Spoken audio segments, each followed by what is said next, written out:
O Via Justiça de hoje é sobre o suicídio assistido. Em pauta, o biodireito, a bioética e o princípio da dignidade da pessoa humana. Nossos convidados, o juiz Bruno Terra Dias, ex-presidente da AMAGES, e a psiquiatra tanatóloga Mariel Paturli, coordenadora do Grupo de Apoio aos Enlutados e uma das fundadoras da Sociedade de Tanatologia e Cuidado Paliativo de Minas Gerais. Numa parceria da TV Assembleia com a AMAGES, a Associação dos Magistrados Mineiros, o Via Justiça está começando.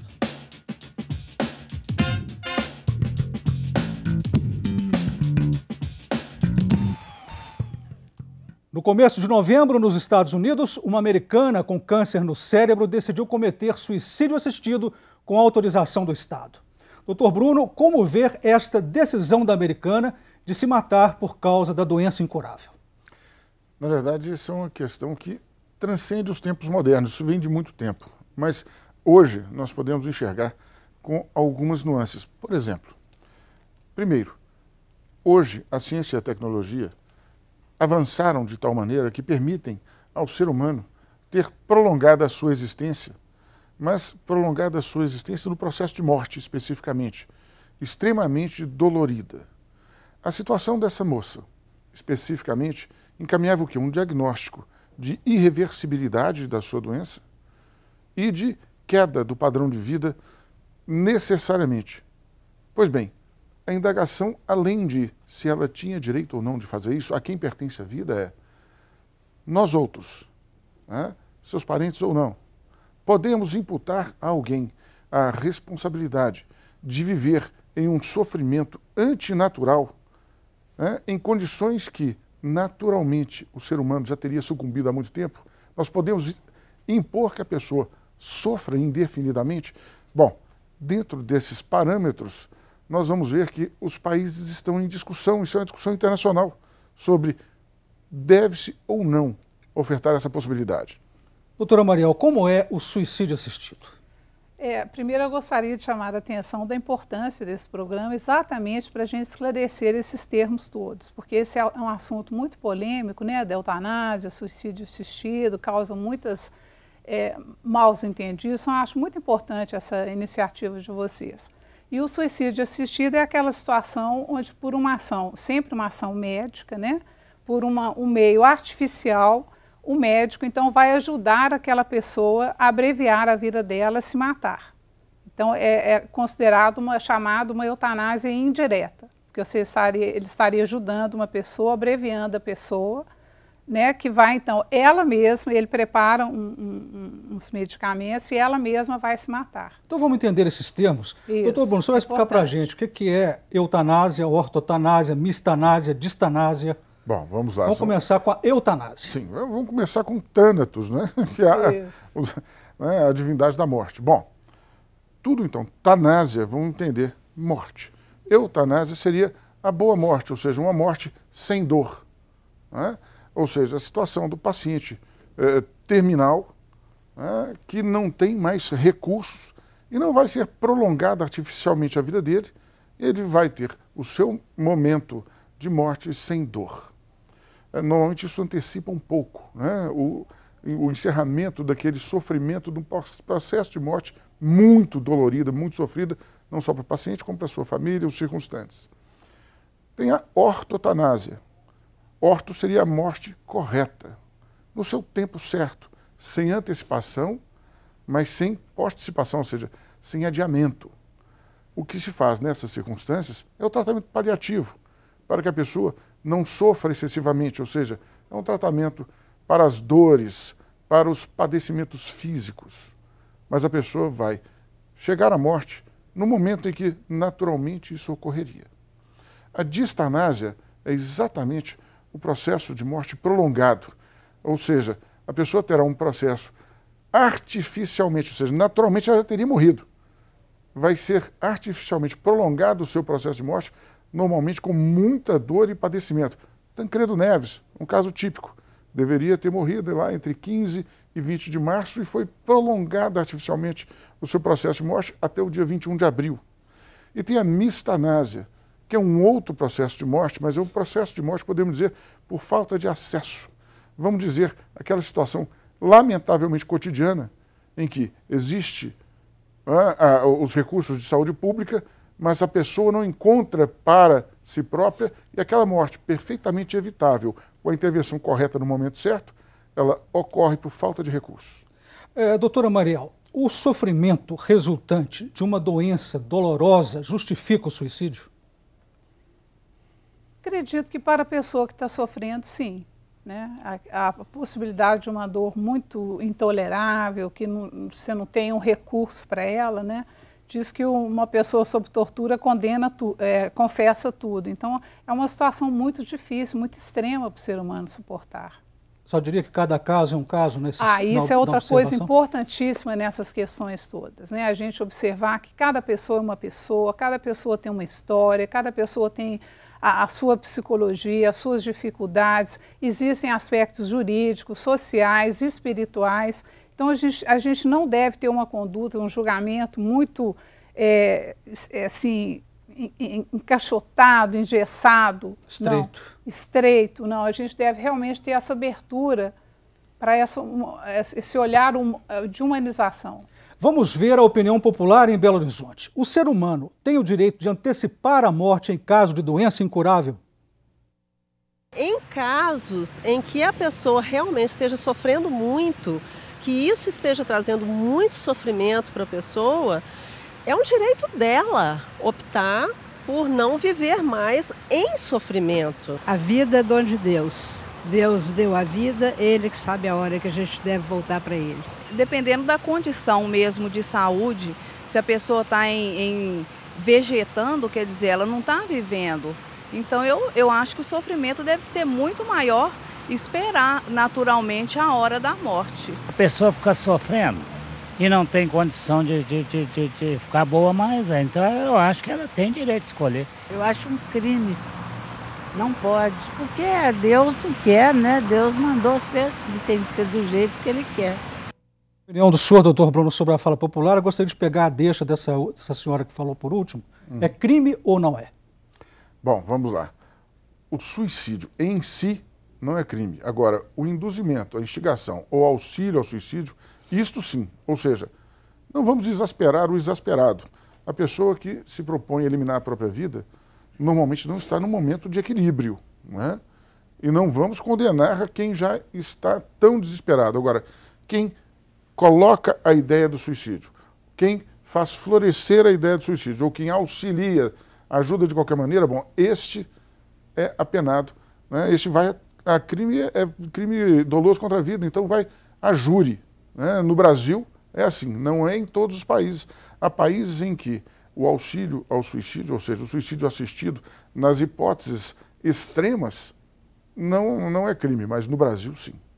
Como que a senhora viu a fala popular, doutora Mariel? Olha, eu acho que é uma fala muito interessante que a gente realmente concorda, né? Porque a pessoa sofrendo demais, sem possibilidade de sair daquele sofrimento, ela vai desejar morrer. Agora, numa outra perspectiva, a gente também pensa que tudo na nossa vida tem sentido e o próprio sofrimento também. Então, de alguma forma, deve haver algum motivo para aquela pessoa estar vivendo aquilo que ela está vivendo. Então, a gente também pode se perguntar, né, que dentro de todo esse arsenal que a medicina tem hoje para aliviar a dor, para esses recursos paliativos, se também não seria interessante essa pessoa, pelo menos, tentar levar até onde ela realmente suportasse aquilo com os auxílios do cuidado paliativo. O Via Justiça faz agora um rápido intervalo e voltamos em instantes.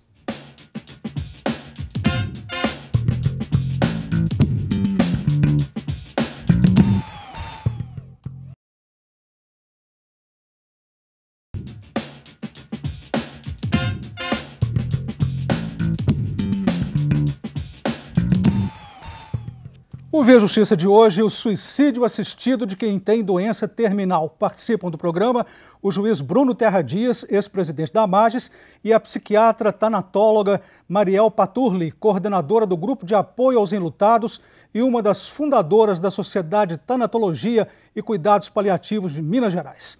Doutor Bruno, pergunto para o senhor, o princípio da dignidade da pessoa humana, ele pode ser considerado como principal alicerce ao suicídio assistido? A dignidade da pessoa humana é um princípio constitucional que surge com força no pós-Segunda Guerra. né, na instauração do Estado Democrático de Direito. Pois bem, ele é de um conceito vago, cabe muita coisa nisso. Ou seja, ele é utilizado tanto por quem defende o suicídio assistido como por quem é contra. É curioso, o mesmo princípio pode ser utilizado em posições antagônicas. Na verdade, nós temos que pensar em algumas coisas. A ciência e a tecnologia propiciam hoje situações autenticamente desumanas. São situações de prolongamento artificial da morte. Isso traz aquela divisão vida em sentido biográfico e vida em sentido biológico. Biologicamente, todos estamos vivos. Sim, mesmo aquele cujo processo de morte é prolongado. As suas células estão ali consumindo energia, se reproduzindo e tudo mais. Porém, há situações em que a pessoa não terá mais oportunidade nenhuma de retornar à consciência e ao seu prolongamento do processo de morte não serve a nenhum lenitivo à alma dos que ficam. Isso se torna um procedimento de sofrimento, padecimento físico para quem tem a morte prolongada e padecimento espiritual para todos que ficam. Pois é, mas aí eu pergunto para o senhor, a defesa do princípio da dignidade humana, o senhor não acha que conflita diretamente com o direito à vida? Não conflita com o direito à vida. Ele se questiona se há um direito à morte. Não é? Aliás, as discussões são muito curiosas, né? O que é a vida, o que é a morte. E se há um direito à morte. Bruno, só fazendo uma interrupçãozinha, porque também a gente não há como a gente separar o que é vida, o que é morte, né? Porque a todo momento nós estamos vivendo e também estamos morrendo. Sim. Então, sempre que a gente está falando de morte, a gente vai estar falando de vida e vice-versa, né? Mas em direito tem algumas nuances em que nós temos que separar. Como os romanos faziam mors omnia solvet, a morte tudo resolve, nós sabemos que não. Não é? Mas, enfim, a morte juridicamente é um marco em que as questões relativas àquela personalidade devem ser resolvidas. Então, o jurista ele tem a necessidade de um marco que diga o que é vida, o que é morte. Daí porque até também vem a questão da morte cerebral como critério aqui no Brasil. Né? Nós falaríamos, essa pessoa está viva. Biologicamente, sim. Biograficamente, não. Sim. Mas ela não tem chance. Né? E aí, estabelecemos um marco jurídico para permitir transplantes. Né? O jurista está sempre preocupado com isso. Qual o marco distintivo da vida e da morte? Embora filosoficamente, religiosamente, politicamente, as coisas se confundam. Entendi. Doutora Marião, mas aí eu pergunto, falar em sofrimento para justificar a morte digna não é apequenar o conceito de vida?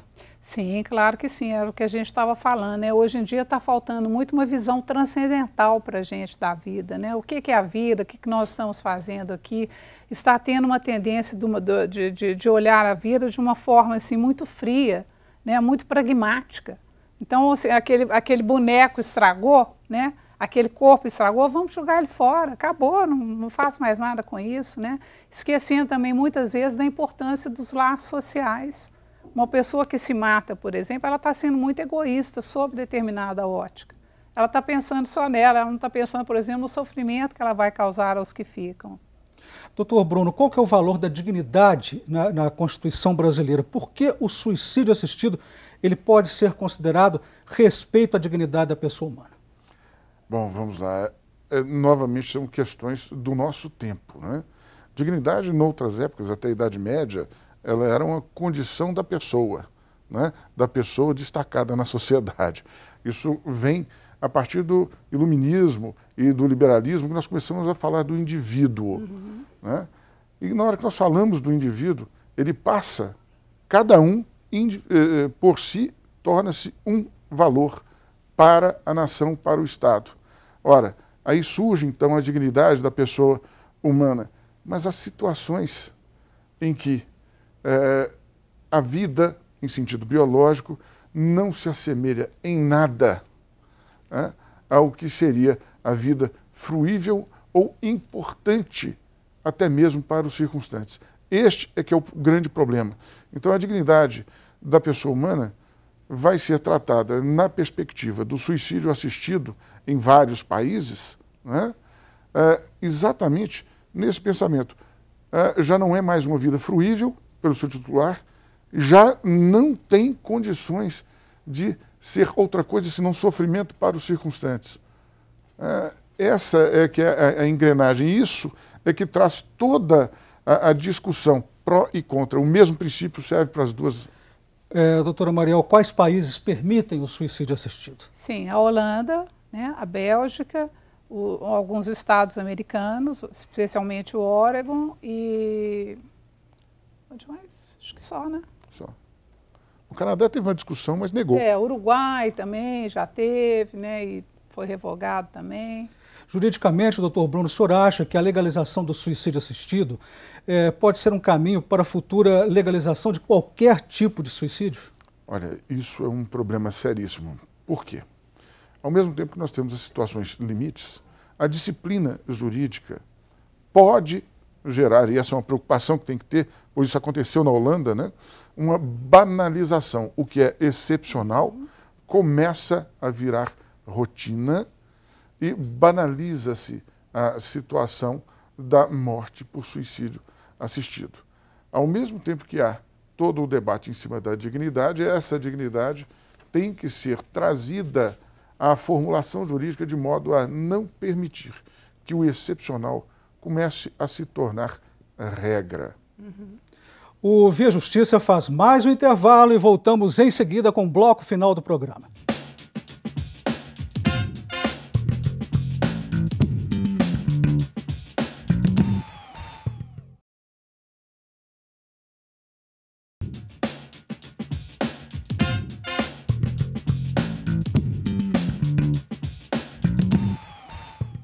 O Via Justiça, o suicídio assistido e o biodireito.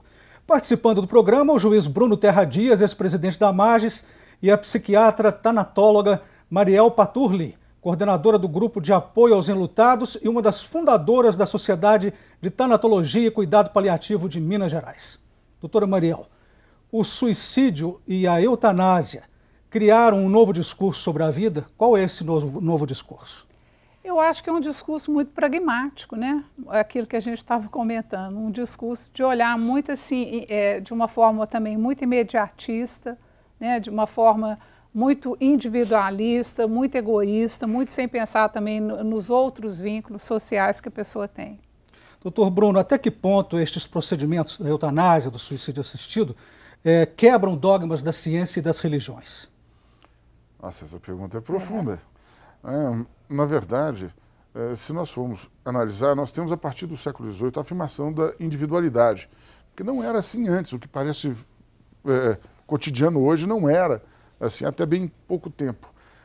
Na questão religiosa, se a gente for pensar, vamos buscar lá, até no Antigo Testamento, o homem foi feito à imagem e semelhança de Deus, nós temos o valor vida como absoluto, e ele não pode ser tangido. Daí porque aquela senhora, que foi ouvida na rua, falou, não, isso é uma matéria de Deus. E ponto final. Que Deus é crime. Agora, na perspectiva da ciência, e a partir da ciência, do desenvolvimento da tecnologia, ela desafia os limites da vida, prolongando o processo de morte. E isso procura, por outro lado, prolongar a vida também. Só que com menor sucesso. Mas tem tido, a meu ver, mais sucesso em prolongar a morte do que em prolongar a vida. É certo que as condições de vacinas, de doenças que são superadas, melhoraram muito nos últimos 100 anos as nossas condições de vida. Mas a nossa condição de morte, curiosamente, tem piorado muito. As pessoas não morrem mais em casa, assistidas pelos seus familiares, no conforto e no calor dos seus familiares. As pessoas hoje morrem em hospitais, num leito de CTI, sozinhas, segregadas. E até que ponto isso será humano? Doutora Mariel... E isso tem a ver também com essa história de como a gente vê a morte, né? Que isso foi mudando muito no decorrer da nossa história. Sim. E hoje em dia, pela nossa dificuldade de lidar com a morte, ela foi realmente segregada só aos hospitais, né? E se tornou essa morte fria, longe dos parentes, longe desse acolhimento. Pergunto para a senhora, doutora Mariel, Hipócrates, o pai da medicina, disse em seu juramento, abre aspas, a ninguém darei para agradar remédio mortal, nem conselho que o induza à perdição. O juramento de Hipócrates já não vale mais com o suicídio assistido? Não é que ele não valha, né? Eu acho que ele valeu muito naquela época que existia essa visão muito da beneficência. Hoje em dia, além da beneficência, existe também esse princípio da autonomia, né? Que a pessoa pode decidir sobre a vida dela. Daí, todo esse direito à morte, toda essa possibilidade do suicídio assistido. Doutor Bruno, o direito à morte digna é, de alguma forma, constitucionalmente admissível no Brasil? Vamos lá. Só pegando um gancho, a autonomia, né, e o consentimento informado são princípios bioéticos, e isso, sim, decorre também da Constituição, ela não é contrária a isso de forma nenhuma. Agora, dentro da Constituição existe uma batalha de princípios e de normas. Princípios são diferentes de normas, princípios são condensações que influenciam sobre a formulação e entendimento das normas. Nessa perspectiva, dignidade da pessoa humana, artigo 1º, inciso 3º da Constituição, ela é um princípio fundamental que vai dirigir a compreensão e interpretação de todas as normas que vêm a partir do título 2º da nossa Constituição. Nessa perspectiva, vai ser uma questão interpretativa, né? Saber se ela abrange ou não. Como falamos, esse princípio, ele abre as possibilidades para a defesa e para a contrariedade. Ele tem essa natureza dual. No meu convencimento pessoal, né, aí é pessoal mesmo, eu entendo o seguinte, quando a ciência e a tecnologia proporcionam não mais vida, mas prolongamento inútil do processo de morte, a dignidade, ela autoriza, sim, não levar o sofrimento ao extremo antinatural. Estamos chegando ao final do programa, vamos partir para as considerações finais, começando com a senhora, a doutora Mariel, e a pergunta é a seguinte, qual deve prevalecer, o direito de morrer ou o direito de viver? Bom, aí a gente cai naquela mesma questão que eu te falei, sabe? Que eu acho que, por exemplo, nem tanto a vida, nem tanto a morte, nenhuma é mais importante que a outra. Todas as duas fazem parte uma da outra. Então, todas as duas são importantes, tanto o direito à vida quanto o direito à morte. Acho que nenhuma deve prevalecer sobre a outra. Doutor Bruno? Acho que nós temos que distinguir muitas vezes a vida está sendo tratada como dever. Impõe-se, tem que viver, não importam as circunstâncias. E isso acaba, no extremo, levando à desumanidade. Se nós encararmos a vida não como um dever, mas como um direito sagrado, sim, e a morte também como um direito, mas um direito a ser exercitado para a preservação da humanidade, nós vamos conseguir harmonizar as duas situações. Só lembrando, um médico em Minas Gerais, ex-secretário da Saúde, doutor Dario Faria Tavares, me disse uma vez, os homens, os humanos, homens e mulheres, temos o dever de morrer. Só para encerrar isso. Muito obrigado à senhora e ao senhor pelas participações. Obrigado. O Vê Justiça de hoje termina aqui. Este programa é uma parceria da TV Assembleia com a MAGES, Associação dos Magistrados Mineiros. Críticas, perguntas e sugestões, fale com a produção pelo telefone 31 3079 3454 ou pelos endereços eletrônicos tv@almg.gov.br ou vejustiça@mages.com.br. Até o nosso próximo encontro.